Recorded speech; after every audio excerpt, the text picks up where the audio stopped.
नमस्कार दोस्तों। आज हम बात करने वाले हैं तमिलनाडु के कृष्णागिरी डिस्ट्रिक्ट के एक छोटे से गांव चिन्नाटी में हुए एक शॉकिंग और सैड इंसिडेंट के बारे में।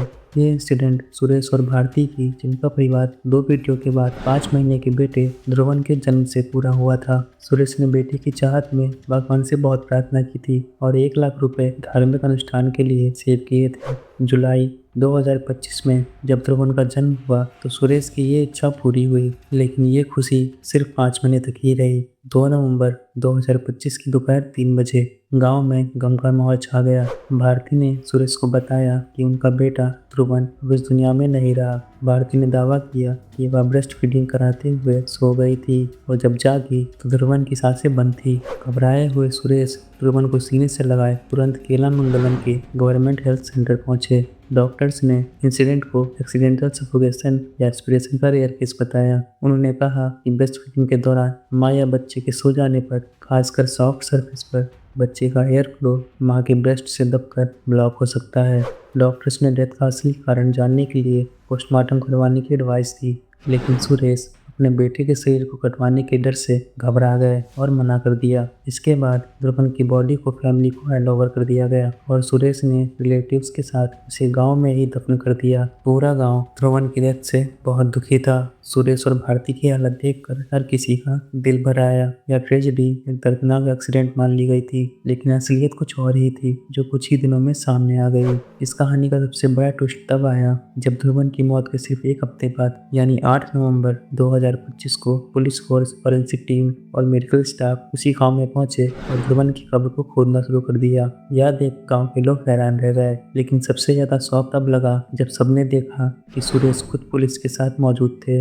जल्द ही यह खुलासा हुआ कि ध्रुवन की मौत कोई एक्सीडेंट नहीं थी, बल्कि एक प्री प्लान्ड मर्डर था। इस टेरिफाइंग मर्डर केस के पीछे की वजह और साजिश बेहद शर्मिंदा कर देने वाली थी, जो ये दिखाती है कि रिश्ते और इंसानियत की वैल्यू आज के दौर में कितनी गिर चुकी है।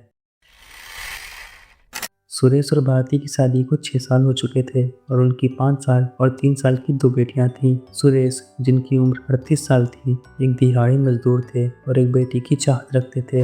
दूसरी तरफ भारती को लगता था कि दो बेटियां ही काफ़ी हैं और तीसरा बच्चा होना फाइनेंशियली उनके लिए चैलेंजिंग था। इसलिए जब भारती प्रेग्नेंट हुई तो उन्होंने अबॉर्शन के लिए कहा था, पर सुरेश ने यह कहकर मना कर दिया कि उनकी बेटियों का एक छोटा भाई चाहिए। लकीली उन्हें ध्रुवन के रूप में बेटा हुआ, लेकिन उनके सारे सपने सिर्फ 5 महीनों में ही टूट गए।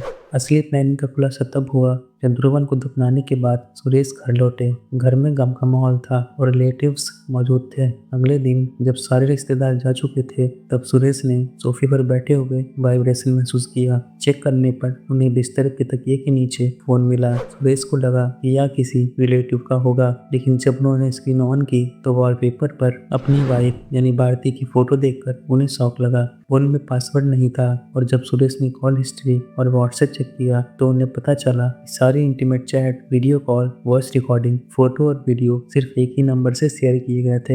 हैरानी की बात यह थी कि वह शख्स कोई और नहीं बल्कि उनके पड़ोस में रहने वाली सुमित्रा थी, जिसे सुरेश अच्छे से जानते थे। सुरेश को असली सदमा तब लगा जब उन्होंने व्हाट्सएप की चैट्स पढ़ी और उसमें मिली 2 वॉइस रिकॉर्डिंग सुनी। यह व्हाट्सएप की चैट उनके 5 महीने के बेटे की हत्या का जीता जागता सबूत थी।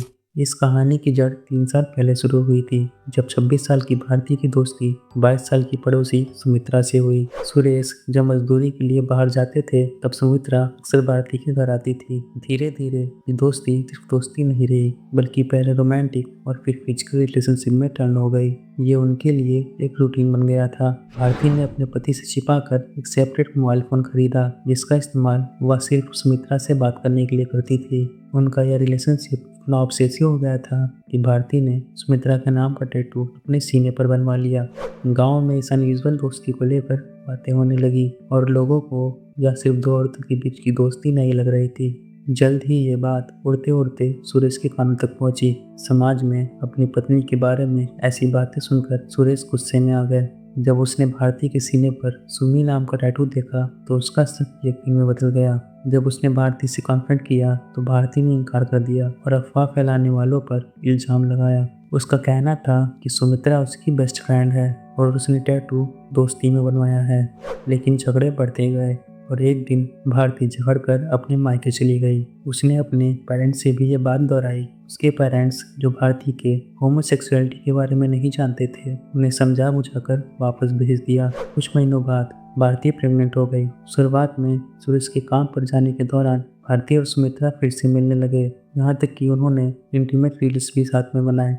एक दिन सुरेश ने उन्हें ऐसा करते हुए रंगे हाथ पकड़ लिया। सुरेश अंदर से पूरी तरह से टूट चुका था, लेकिन उसने शांत होकर भारती से बात की।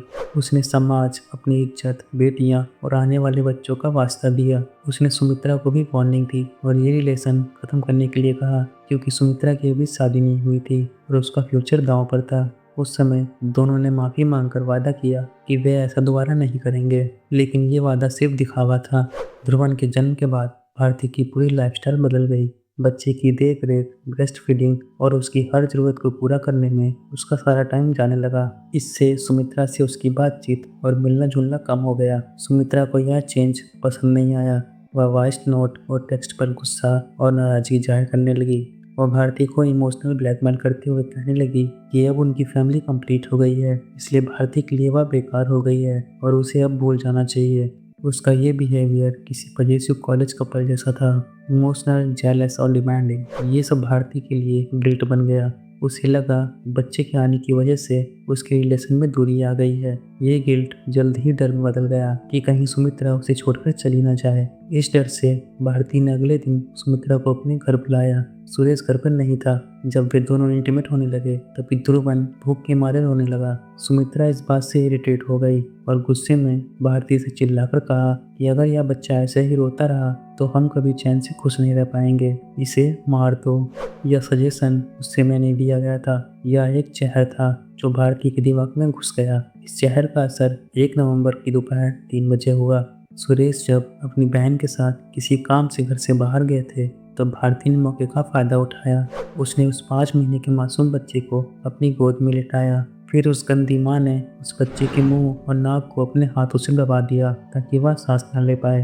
ध्रुवन कुछ सेकंड तक छटपटाया और कुछ ही मिनटों में उसकी सांसें रुक गई। अपने ही बेटे को मारने के बाद भारती को अफसोस नहीं हुआ, पछतावा तो दूर, उसने तुरंत उसकी डेड बॉडी की फ़ोटो खींची और व्हाट्सएप पर सुमित्रा को एक वॉइस नोट के साथ सेंड कर दी, जिसमें उसने कहा कि सुमित्रा उसकी ज़िंदगी है, उसके पति से भी ज़्यादा और उसके बच्चे से भी ज़्यादा इम्पॉर्टेंट है। अपने मर्डर को एक्सीडेंट दिखाने के लिए भारती ने रोने का नाटक करते हुए शोर मचाया कि उसके बेटे की सांस नहीं चल रही है। उसने सुरेश को भी यही यकीन दिलाया कि यह सब ब्रेस्ट फीडिंग के दौरान हुआ एक्सीडेंट था, लेकिन यह साजिश उस मोबाइल फ़ोन से एक्सपोज हुई, सुरेश के हाथ लगा। व्हाट्सएप चैट में सुरेश ने न सिर्फ भारती और सुमित्रा के बीच हुए इंटीमेट सेक्सुअल कन्वर्सेशन और वीडियो देखे, बल्कि उन्हें उस चैट में अपने बेटे के बेजान शरीर की फ़ोटो भी मिली।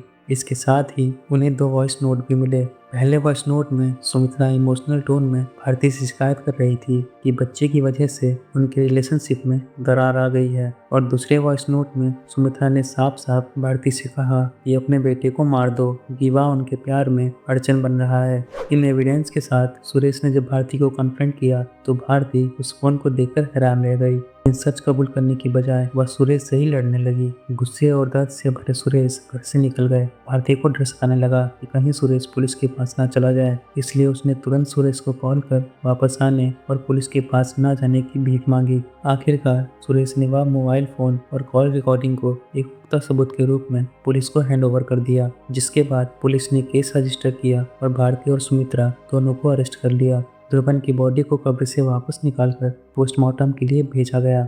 दोस्तों, ये केस हमें दिखाता है कि प्यार और हवस के बीच का फर्क कितना खतरनाक हो सकता है। सुमित्रा और भारती के इस थर्ड क्लास हवसी पागलपन की वजह से सुरेश ने अपना बच्चा खो दिया। हमें कमेंट करके बताइए कि आपके हिसाब से ऐसे अपराध के लिए क्या सज़ा होनी चाहिए। अगर आपको ये वीडियो पसंद आई हो तो इसे लाइक करिए और इसे जितना ज़्यादा हो सके उतना शेयर करिए, और ऐसे और केस देखने के लिए चैनल को सब्सक्राइब करिए। मिलते हैं नेक्स्ट वीडियो में, तब तक के लिए अपना और अपनों का ख्याल रखिए।